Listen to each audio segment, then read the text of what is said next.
Hey, Brett from Limitless PT here. It's race weekend. It's the Wineglass Marathon. So that's exciting, and I just wanted to say good luck to everybody that's going to run it. It's definitely not an easy task to do the half or the full marathon. So I just wanted to offer some tips, some prep stuff to help you run your best race and to kind of work on some recovery before and after the race. So the first thing I want to talk about was making sure that you're eating enough. So making sure that you're eating enough carbs, eating enough protein, and just eating enough in general to support your training, and also so that you have enough energy and you're ready to go on race day. That's one of the biggest things I think that people neglect, especially if you don't pay like any attention to your nutrition at all.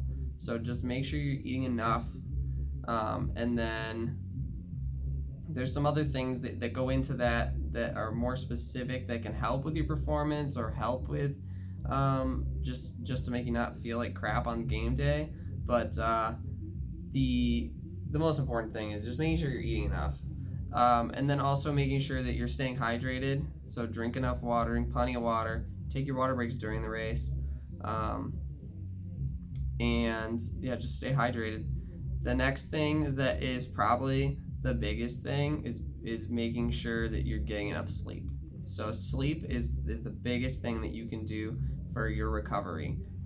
So like I said before the race, these days leading up to it, you want to make sure you're getting at least 7 to 9 hours, which I know can be hard sometimes with our busy lives, but you got to prioritize that, and you're going to feel so much better if you do. And then that's the biggest thing after the race too. Make sure you're getting enough sleep so that you can recover after that big race day. The next thing is you want to make sure you should already have been tapering both your running volume, and you actually should taper any other type of cross training you do. So that's something that I consult people on a lot, is making sure that the supplemental work you're doing, especially your strength training, maybe if you're doing like 3 days a week normally, you want to try to taper that down. And I tell people, if you're gonna do any type of strength training the week of, make sure it's a really light day. Definitely don't do anything too heavy. Just get moving, because it's not gonna hurt that much to do some type of movement and work on your mobility and a little bit of strength training. I'm a big advocate for doing strength training to help with preventing injury or mitigating the risk of getting injured, especially for runners. But it's go time. It's time to run your race. So you got to put all your effort into that one specific thing, which is your running. The next thing is just when you're racing, just be smart. I don't tell people a lot of times if they have an injury. I rarely ever take running away from them, and if I do, I'll say just no running for like a week or two.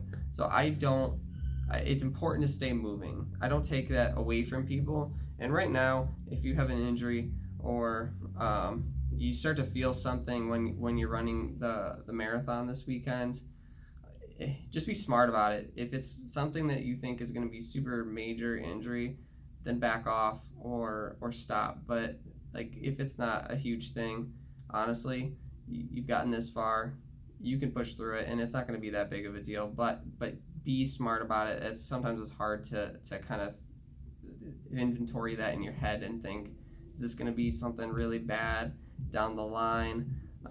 But unless something pops or snaps, honestly, you're probably going to be okay. So the last thing I had was just have fun, enjoy your race. There's a lot of prep that goes into running a marathon, and you just want to have fun with it. So good luck again to everybody. I really commend you guys for putting in the effort to train and prep for the marathon, and good luck this weekend.